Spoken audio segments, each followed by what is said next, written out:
everybody, and welcome to Speaking of Sustainability, the show where we introduce you to the leaders and change agents making a difference in the sustainability space. I'm your host, Colleen Falicki. After starting my composting business in 2017, I quickly realized that our communities are looking for more ways to be sustainable in their daily lives and to support eco-friendly businesses. I'm so excited to introduce you to some sustainable superheroes as we all look to make our planet a better place for years to come.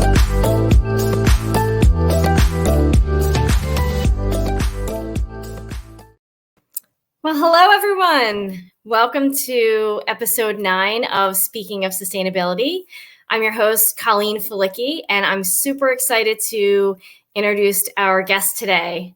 However, before we do that, if you've listened to or watched our show before, you'll see that in the beginning, we start with a sustainability fact. And today's fact is makes me sad, but 78% of marine mammals are at risk of choking on plastic. We got this from the Prince William County Green Business Council, but these animals are at risk of accidental deaths, such as getting caught in fishing nets, plastic bags, and other plastic garbage in the ocean ends up killing over 1 million sea animals every year. So that's enough to make you want to change and not use plastic or dispose it properly and recycle. Please keep that in mind. We need these animals to have a healthy ecosystem. And without further ado, I'd like to introduce you to, excited to introduce you to our guest today, Gwenn Nolan. She's the founder and CEO of Mother Compost. And I love her quote, "Be the change you wish to see in the world."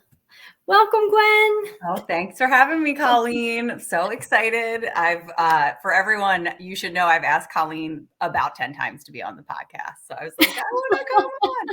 So thank you so much for having me. I'm so excited to be here. I know. I'm so glad it worked out. Well, so tell us a little about yourself and how you became interested in composting. Absolutely. So I started Mother Compost a little after Colleen in 2018. It's actually interesting. So I sent an email to 10 of my friends on October 21st, 2018. So almost exactly 5 years ago. And I just dropped them all a note to be like, hey, had you not said yes to this, my life would look really different. Because I had just had my third baby. I had little kids at home. So I was creating a lot of food waste. And I was also just becoming increasingly concerned with the state of the world, the amount of waste we were creating. It was really starting to bother me. And I found composting at home to be something that gave me a feeling of hope, that made me feel like I was taking action every day when I had a full-time job. I had 3 kids. I didn't have much time to be active in other areas. So this was something I could do. And I believed that if more people started to do it, it would help kind of that eco anxiety that was maybe bubbling up for them, and also help empower them to make this change and then maybe make another and another. It really does open your eyes to what you're throwing away, what makes up your trash, which then can inform your purchasing decisions, which your consumption habits, all of these big issues that feel overwhelming on a macro scale. But when you just bring it into your kitchen and start making little changes, creates really serious impact. So I asked 10 friends to do it for a month and take a survey. And at the end, one whose children love smoothies, she was like, I cannot go back. You must do this. I can't start putting that in the trash again. So this is 5 years basically since the launch, starting in November, which is crazy. That's fantastic. Oh, wow. 5 years. It gives me the chills. It Right? Really does. I can relate. And I think a lot of people can, but I think what you said, it gives you a sense of control when there's so much to worry about in terms of, or so much that a lot of people worry about, eco anxiety. What can I do? and it just makes you feel like you have some control. And you do, actually. You're a part of something bigger. That's, even though you're doing, maybe 20 pounds a month or whatever, you're composting. That's something. It's something. And it's not even, control, but also just action, right? Like action is hope on the move. And it's just like when we move our bodies, like when we take a small step towards doing something that creates the change we want to see in the world, we feel better. And then it motivates us to do more, right? And it starts us down that path. I think zero waste can be really intimidating, right? People are like, how am I going to get there? But composting, I think, it's intuitive, right? People know food isn't trash, Yep. but they don't know what else to do about it. And I'm sure you've found this, like, no matter where anyone falls on the political spectrum on these things, everyone can agree we need better solutions for our waste, our excess, because what we're doing right now, either lighting it on fire in an economically impoverished area or burying it in the ground forever, feels like there could be a third option, right? So I think everyone can agree that there's room for improvement and different solutions. 100%. Which leads me to ask you, what would you want people to know? What do you want people to know about the work that you do? Wow. It's funny. So just like harkening back to when we first started. So for the listeners, Colleen was like a spirit guide who I met, who was a year ahead of me in business back in 2019. And she had been doing it for a year. And at the time I think, Cal, it was just you, it was just me. And we were just out there trying to make it happen.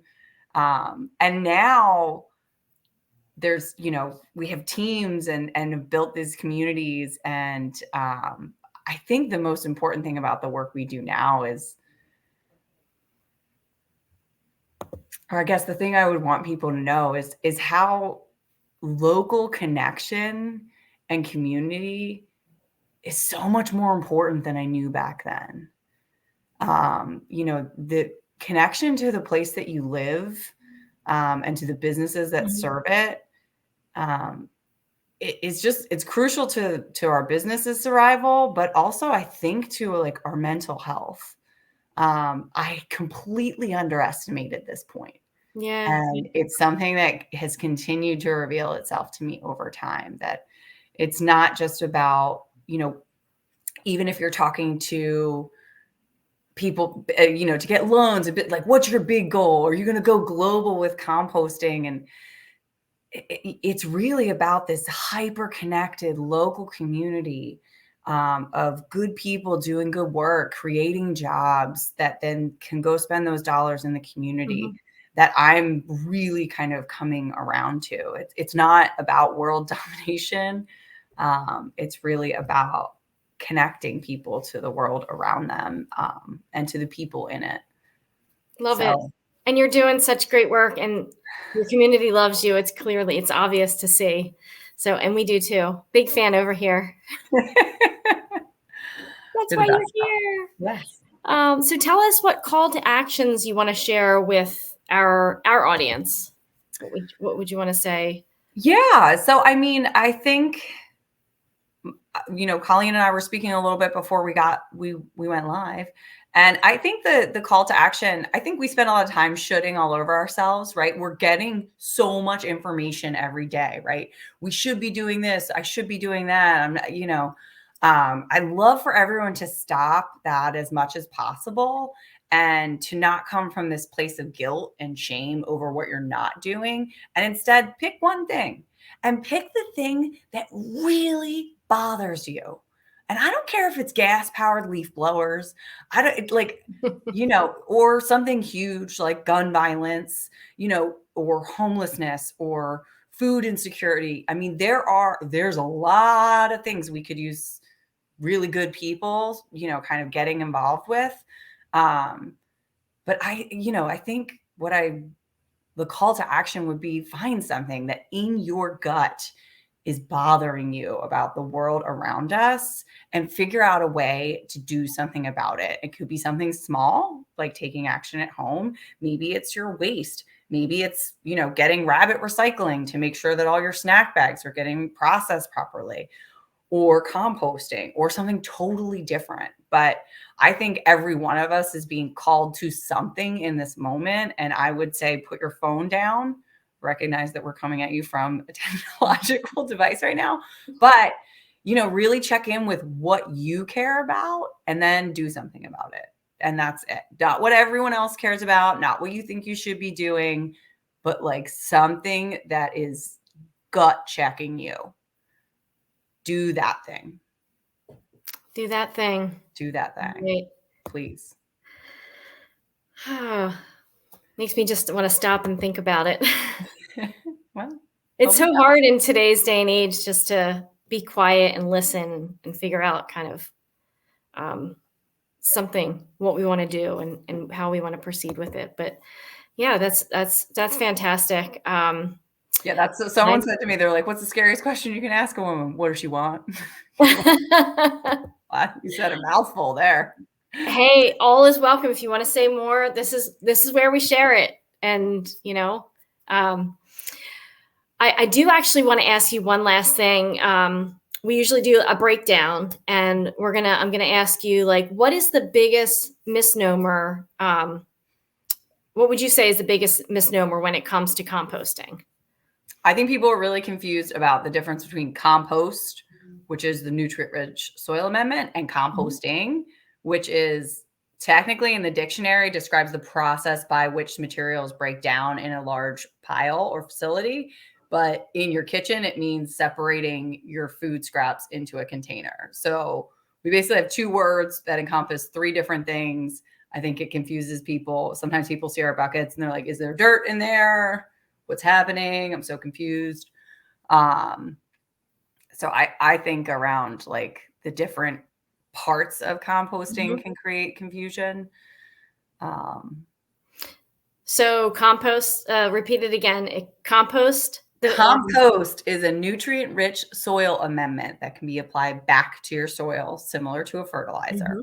Composting is the act of breaking down via microorganisms and heat and water, carbon materials and nitrogen materials to create the compost. Also, composting is commonly referred to as separating your food waste out of your kitchen into another container. Awesome. Clear. Thank you. Super helpful for our listeners and viewers. Cool. And so before we are done here today, I'd like for you to share how folks can get in touch with you. Yeah, so you can follow Mother Compost on Instagram. We have a lot of fun with that platform. It's a wacky adventure, but feel free to check it out. We're also mothercompost.com. We're a little tamer on Facebook, but we like to put up articles and information about things that are going on. The composting movement is live in the United States right now. There are a lot of people hearing the same call that Colin and I did and stepping to this solution wherever they are with whatever they have and whatever infrastructure is in place. So it's an interesting time to be where we are in the composting movement. But it's I think a fascinating new business that you would find very interesting. So check her out at Mother Compost, mothercompost.com, Facebook, Instagram. You definitely want to follow her on Instagram. It's fun. All right, we're gonna wrap it up. This has been fantastic. I mean, we could talk all day. We'll be here all day. We'll be here all day. Yeah. Well, thank you everyone for tuning in, for watching. Thank you again, Gwen, for being on today. Thanks, Paul. And please follow Speaking of Sustainability with Colleen Falicki, like and share. And follow our adventure of speaking with folks who are passionate about sustainability like we are. Thank you for tuning in to another awesome episode of Speaking of Sustainability. Please follow and support our guests as we encourage you to continue doing your part to make a difference in our global community. And don't forget to rate, like, and share. See you next time.